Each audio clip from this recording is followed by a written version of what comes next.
Center for Spiritual Living, Port Angeles, on a beautiful Thursday evening. We are really excited to have guests here this evening from afar and guests from nearby. It's a lovely thing. I'm Reverend Tricia Burson-Johnson, or Rev T.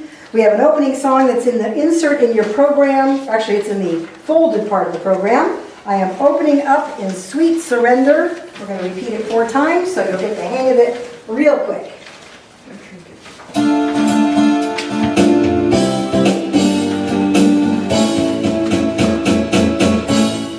I am opening up in sweet surrender to the luminous love light of the One. I am opening up in sweet surrender to the luminous love light of the One. I am opening. I am opening. I am opening. I am opening. I am opening up in sweet surrender to the luminous love light of the One. I am opening up in sweet surrender to the luminous love light of the One. I am opening. I am opening. I am opening. I am opening. I am opening up in sweet surrender to the luminous love light of the One. I am opening up in sweet surrender to the luminous love light of the One. I am opening. I am opening. I am opening. I am opening. I am opening up in sweet surrender to the luminous love light of the One. I am opening up in sweet surrender to the luminous love light of the One. I am opening. I am opening. I am opening. I am opening. Beautiful. You sound great. We have a reading of our vision and mission, which we do each week, and that also is in the folded part of your program on the left-hand side. I invite you to join us in repeating it if you so choose. Actually, saying it with me if you choose. Our vision. We are an open, safe, creative, and spiritual community where we experience divine love and connection every day. Our mission. Through spiritual, artistic, and social gatherings, we experience and express divine love. Our intentions create ripples of compassion into the world. Thank you. We have just a couple of announcements for today. The first one is that we have another workshop. We had one last night. We have another workshop in August 9th, and the focus will be on relationships. We have drumming tomorrow evening from 7 until 8:30 in this room. If you have a percussion instrument, bring it. If you don't, we've got plenty. So come on down, make a joyful noise with us. We have a men's circle, and I'm going to invite Eureka to tell us just a brief little bit about what that's all about. Thank you. Yeah, men's circle is basically a space for men to look at themselves as men. And women have female energy and men have male energy. And there's a lot of different issues that we deal with as men. Sometimes we need support from other men about accountability or our goals or when we go off our path. So it's the circle is a safe space for men to be able to look at what's going on in their life and what's going on with their energy and and to have fun too. So invite all men to the circle. Thanks. Thank you, Yurik. That's the first and third Saturday of each month from 10 a.m. until noon. If you have anything that's weighing on your heart or something you'd like us to celebrate with you, we have a prayer request form you can fill out. You can fold it and put it in the wooden bowl after the service, or you can hand it to Reverend Clancy or myself, and we will hold this in highest confidence, and we will do affirmative prayer work on it all week long. So I invite you to fill that out. Whatever's going on in our life, we can always use just a little bit more consciousness around that. I invite up Reverend Clancy to do our opening reading, our brief silence, and then a lovely affirmative prayer.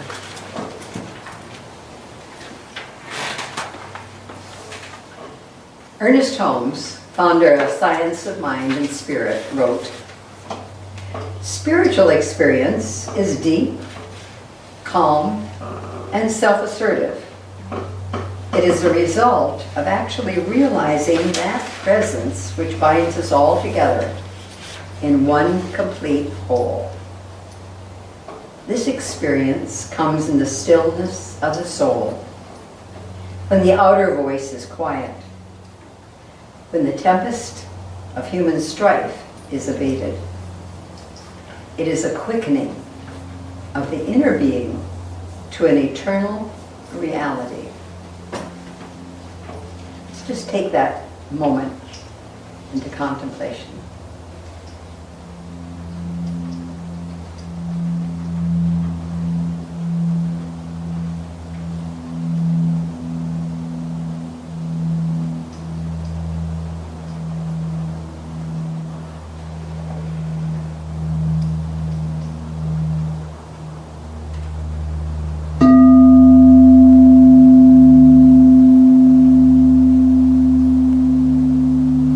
The vibration of the bowl combines with the vibrations of the very earth. The light, the love, the energy, always creating, always present everywhere. Called by many of its names, it is the One. It, Spirit, God, Buddha, Krishna, Great Spirit. It is all. And it moves, it expresses through all of its creations. Everyone, everywhere. No exceptions. Every atom, everywhere. No exceptions. It's the love energy, the love intelligence energy, expressing uniquely. I know and affirm that this gathering is already whole and complete and filled with that same love energy, that same divine love intelligence that is moving in and through all of it. That the light that relieves the darkness, because there can be no argument in the darkness, the light simply reveals the truth. We're so grateful to be together and grateful to have this opportunity to speak the truth. I simply release it, simply, easily handing it to Spirit as one plants a seed, knowing it is growing. It is done, it is complete, and so it is. And so it is.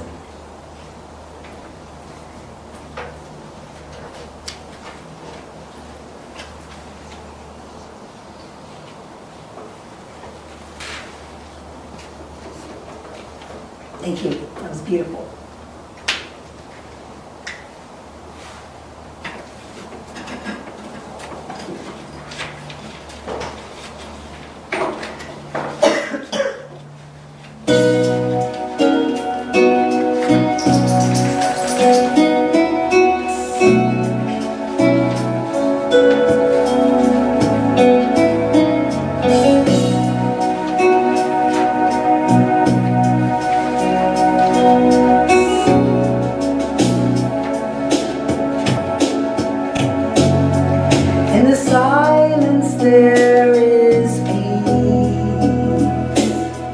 In the silence there is unspoken silence there's release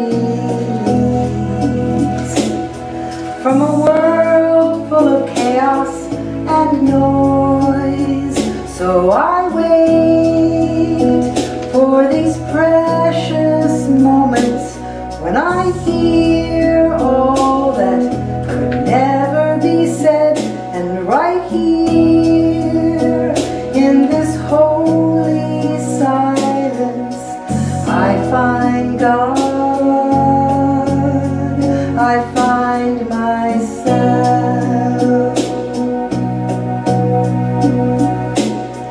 In the silence there is peace. In the silence there is unspoken joy. In the silence there's release from a world full of chaos and noise. So I wait in this precious moment when I hear all that could never be said, and right here in this holy silence I find God, I find myself.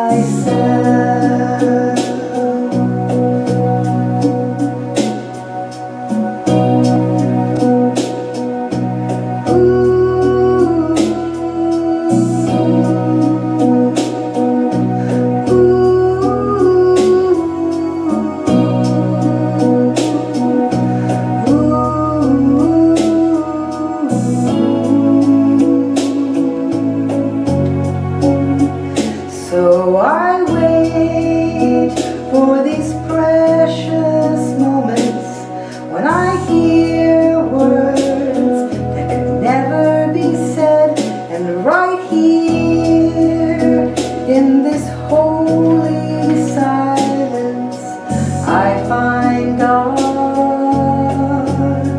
I find myself.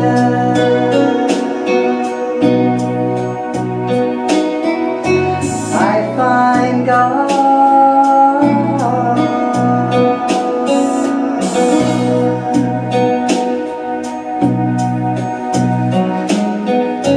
I find God. I find myself.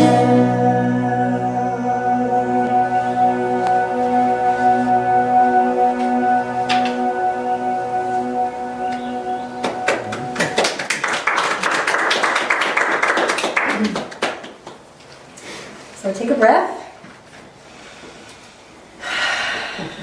And just find that holy silence, that sense of space and peace and gratitude. Our talk this evening is Fan Your Own Fire. I've noticed in myself, other spiritual teachers, and just in general, often out in the world, that a lot of us want to be the one to heal you. We want to be the one who says the thing that breaks you open, that breaks open your awareness. Aha, now I see the light. Or out in the world, if someone's not specifically a spiritual teacher, I notice the helpfulness of people, which is not a bad thing. And, dot, dot, dot. I have the experience of a condition called psoriasis. And it shows up on my body as redness.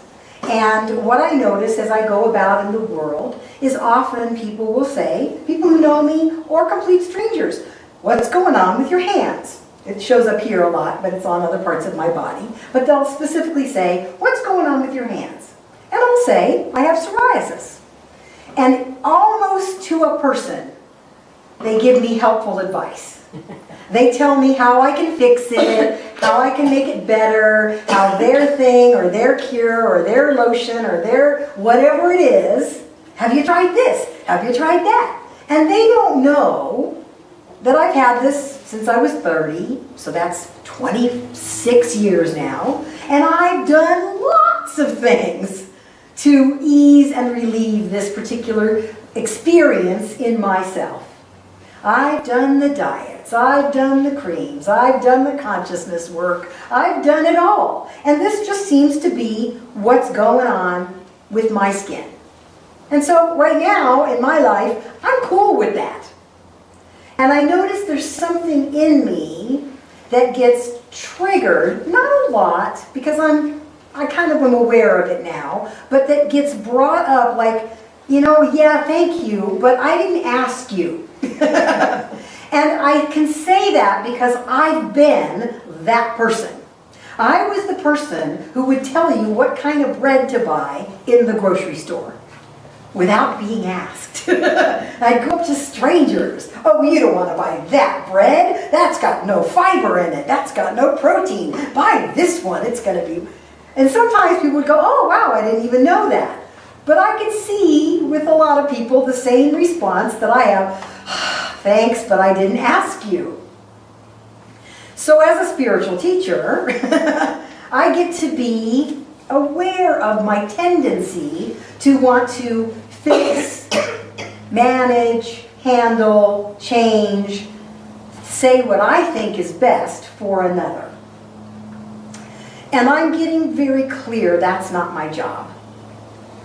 That my purpose is to be a space where people can discover their own innate wisdom, their own inner knower. Now, I can assist with that, but not if I'm not asked. So I heard a great thing this week. We have a women's group that meets once a month, and somebody in the group shared 3 things that I think are really great for all of us to just kind of note in the back of our head. Is my name on it? Is it my business? Did anyone ask me? If my name's on it, then I've got some responsibility for it. I can be accountable for it. I can take some responsibility for it. Is it my business? Most of what goes on outside of me is not my business. Even my husband's business is not my business. My bonus kids' business, not my business. My parents' business, not my business. Unless the last question comes into play. Did anyone ask me? If someone asks me, then I can be a space. I can give whatever wisdom or knowledge I have. And maybe that will shift something. Maybe. But I'm not in charge of that either. I've had many people over my life, way before I ever became a minister, say, that one thing you said that one time just made all the difference in my life. And I'm like, I have no idea what I said. It was some offhand remark. It wasn't when I was trying to be wise or knowing or helpful. It was something that fell out of my mouth. That's intuition, often. Often we say the perfect thing without ever knowing it. And we may never know how something we said impacted another's life, unless they tell us. We can only really use our own innate wisdom. We can get a lot of wisdom from others. I'm not saying we can't, and I'm going to talk more about that in a minute. But ultimately, we can really only use our own wisdom. I can't get somebody else's and implant it in me. It's going to have to transmute and become mine. Or I get to discover how part of that is in me. There's a woman named Mama Indigo. She took that name because she's a spiritual teacher. And what I read about her was fascinating. Reminds me a little bit of me. She's very blunt. She doesn't coddle anybody. And she speaks her truth, whatever that is. She said the best thing you could do is master the chaos in you. You are not thrown into the fire. You are the fire. I love that quote. You are the fire. Sometimes our fire gets really dim. Albert Schweitzer said, In everyone's life, at some time, our inner fire goes out. Now, I don't think I agree with going out, but it might get really small. A little tiny flicker, maybe like a pilot light on a stove. He said, it is then burst into flame by an encounter with another human being. We should all be thankful for those people who rekindle the inner spirit. So that, I think, is where spiritual teachers can come into play. Because otherwise, why would we bother? I've read so many books by so many wise people, and I've gotten a lot out of that. I've had spiritual teachers in my life that have really assisted me in the process of moving forward in my life, discovering about myself. What we can do, all of us, is be way showers. We can be an example. Not a person who talks about how to be, but is. But we be. We be the truth, we be the light, we be the presence of love, and that ripples out. And then people say, what's going on with you? I want to know more about that. We become interesting, and people are magnetized to us by our presence, not what we say. It's not what we say, it's what we do, how we are in the world that resonates for people. We know enough people who say one thing and are something else. And so spiritual teachers, spiritual books, what they can do is they share their own particular experience, and then that becomes a spark to stoke or build on our own fire. I've read hundreds of spiritual books, and they've never said anything new. They said the same thing over and over and over again. And yet, each author comes at it from their particular point of view, their experience, their wisdom, their knowledge. Some resonate with me, some don't. Some don't resonate with me now, but resonate with me later, because I'm in a different place, and we grow, and we change, and we shift. So I'll go back to a book that didn't have any power or meaning for me, and it's suddenly like, wow, where's this been? Well, it's been on my shelf the whole time. Or I'll reread a book. Ernest Holmes is good like that. Emerson, all these great thinkers. We go back and read them again. It's like, where was that the last time I read this book? My mom says, who's been writing in my book and adding things? Well, nobody. But because we weren't ready to see that, we weren't ready to discover that yet, it wasn't being activated in us, it didn't exist. So that's where I think a powerful community, a spiritual teacher, powerful practices, amazing books, from people who have been through the fire, who are the fire, and know how to stoke the fire. Those people can help us to build our fire up powerfully and strong. They can't do it for us, but they can maybe be a little flint that is activating what's already present in each and every single one of us. We must fan our own fire. We have to be the ones. I can't walk for anybody else. I can't go through whatever that person needs to go through to get to where they want to go, to head to the next step and the next step, to continue on the path. I've wanted to do that for much of my life. That was many of my early relationships. If I just love you enough, or show you the way, or help you to see the truth of who you are, then suddenly everything will be okay. But we can't do the work for somebody else. Tim Gunn, who has become famous for a show on called Project Runway, he's a mentor to all these designers. And I've heard him say again and again and again on the show, I can only want as much success for you as you want. I can only want as much for you as you're willing to step into. And some people get defeated and they can't go to the next step. That's not ours to do for them. That's where we become enablers, and that's where we also take away someone's power. When we try to do the work for someone else, We're taking away their power. We're saying, oh, you don't know how, here, let me show you. Well, that's fine when people are little, when we're teaching people how to do things in the world. That's different.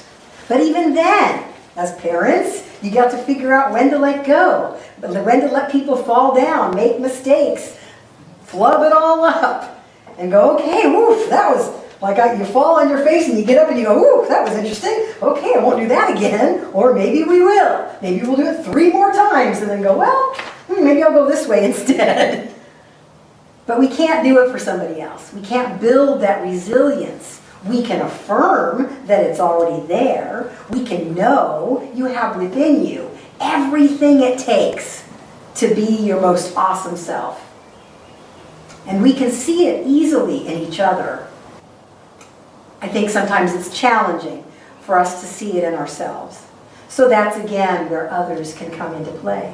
But I also vividly remember many times in my life people telling me how awesome I was, and I couldn't hear that. I didn't believe it, and so I couldn't hear it. It was sort of out here. It wasn't real.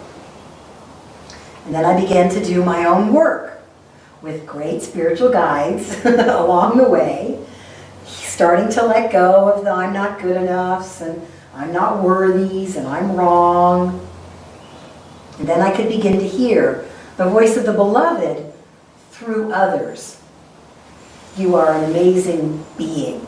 You are a child of God. You are the beloved of the beloved. To feel it instead of just hear it out here. That's powerful when we can begin to know and see through the eyes of another that yes, in fact, regardless of what's going on, regardless of how we messed it up in the past, regardless of our stories, that we are beautiful and divine and perfect, right where we are, right in the middle of our stuff, right in all of our angst. We are moving forward. A man named Eric Thomas, who's a spiritual coach out in the world, a motivational speaker, he said, you will never be successful. I put in parentheses, you will never grow, because I think that's what success is, that we continue to grow. You will never be successful until you turn your pain into greatness, until you allow your pain to push you from where you are to where you need to be. Stop running from your pain and embrace your pain. Your pain is going to be a part of your prize. Our pain is a pointer. That's all it is. Our pain is a pointer to something that's wanting shift, that is wanting to be looked at and maybe embraced. Some part of ourselves that hasn't been embraced up until now. My psoriasis doesn't bother me anymore. It's there, but it doesn't cause me suffering the way that it used to 20 years ago when I was younger, much more vain. But also, it just created some angst in me, some feelings of unworthiness. Well, now it's just part of who I am. It's no big deal. It's like I have, this kind of skin and this body. It's who I am. Part of who I am. And I embrace it as part of me. I don't have a problem with it anymore. Which is part of why when people say, let me fix it for you, it's like, okay, that's great. If it goes away, fine. But if it never does, I'm still okay. Because we've all got something we're carrying around, right? That we really would wish maybe would go away. Maybe it should be different. Maybe I don't like that part of me. Maybe I don't like the way that shows up. Maybe if we embrace it and ask it what it's here to teach us, we embrace it and let it become part of our becoming, our prize, that it can inform us. Pain is just pain. It's when we try to push it away that it creates suffering. And that we don't have to have. We might have to have pain. Pain is good. I know that there are people in the world that have a particular immunology going in their body where they can't feel pain. And so they break a bone and they don't even know it. Well, that's bad. That means you don't know to go to the doctor to get it fixed, to get a cast on your arm. So pain is good. Tells us don't touch that stove, don't go into that situation, there's something there that's not for you. Or you're in it, maybe I get to look at why I'm feeling pain here and make some choices about that. Ultimately, we must go beyond our old ashy stories, our old ashy dim stories, because they can be the great fuel for the fire.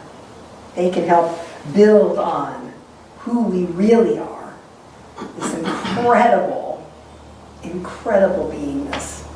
I mean, just think of what you are. Just think of what your body does. Just standing here or sitting here doing nothing. All the stuff that's going on in you without you having to do anything about it. That's kind of miraculous. Howard Thurman, who is a great metaphysical thinker, Martin Luther King studied him, and a lot of our New Thought people have really read up on Howard Thurman because he's an amazing thinker. He says, don't ask yourself what the world needs. Ask yourself what makes you come alive, and then go do that. Because what the world needs is people who are alive. You've got too many people walking through life as little automatons. I go to my job, I go to my house, I do this. You want people who are alive. That's what the world really needs. People who are excited to get up every day and do the thing that has you feel most alive. So when you wonder, what should I do? Who should I be? Think back. Go to that quiet space, because spiritual experience is a deep, calm, and self-assertive thing. It is the result of actually realizing that presence which binds all together in one complete whole. This experience comes in the stillness of the soul. If we go into the stillness of our own being and ask questions, open questions. What is it that brings me joy? What is it that has me feel the most alive? What is it that has time disappear when I'm involved in it? These are the things that we can aim towards, that we can point our star, point ourselves to as a guiding star. When the outer voice is quiet, when the tempest of human strife is abated, it is a quickening of the inner being to an eternal reality. So I invite you this week to really ask yourself the question, what is it that has me feel most alive? Learn how to fan your own fire, how to find those practices, those readings, those teachers, those experiences that have you feel connected and enlivened and lifted and joyful, creative, worthy, powerful, whatever they might be. Just be willing to explore. Make notes. What is it that has me feel alive? And take some of those things in our life that maybe felt like drudgery and discover if we can begin to play with them so that they too can have us feel enlivened, connected, loving. I use often the example of folding laundry or chopping up food for dinner. That before it was drudgery. Oh, I have to do laundry. Oh, I have to make dinner. And then I began to shift. And now I'm so grateful I have this shirt. I'm so grateful I have these towels. I'm so grateful I have this food. And I can chop love into it and feed my family. What a beautiful thing that is. I'm grateful to scoop up dog poop because I have this dog that I love so much. I'm grateful to have to weed the garden because we have a garden. I'm grateful for every clipping, prune, everything that happens. So we can also take those things that we've seen as bleh and discover, can there be joy there? Can there be lightness there? Can I add just a little more love? even cleaning your room. Because that means, oh, look at all the stuff I have that I get to organize and care for. And maybe if we don't want all that stuff, we let go of some of it. Maybe we don't need all that stuff. And we really cherish what we decide to keep. And that works on all levels. What is it that we're ready to let go of that doesn't serve us anymore? What is it that we want to keep and learn to cherish it, even our own pain? Thank you.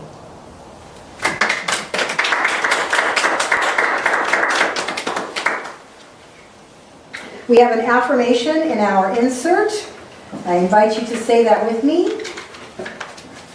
I find spiritual fuel everywhere to fan the fire of my aliveness. This is our time for conscious giving. We do this every week. Conscious giving means that we are aware of our abundant life and we are open and ready and willing to share that abundance with those things, people, places, activities in the world that we want to see more of. That is conscious giving. And so that's what we practice. If you have a tangible gift you're giving today, I invite you to put it on your heart. If you have an intangible gift, you can put that too, because your presence is plenty. I'm so grateful for all the gifts that come through this center that help to keep us active and alive, and that also get rippled out into the wider world as our conscious giving each month out into the community. So as I pass the bowl, after it comes back to the front,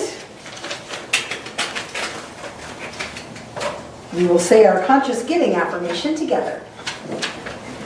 Thank you, Mary. I am open to give. I am open to receive.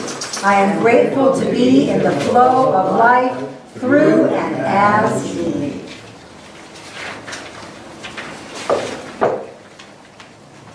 Our closing song is called Song Universal. Again, the words are in your program, but all you have to remember is Shalom, Alleluia. Because you're going to keep doing that part, and I'll do some of the other parts. But we'll start you off with Shalom, Alleluia. That's all you have to remember. I invite you to stand up, get a little energy in your body.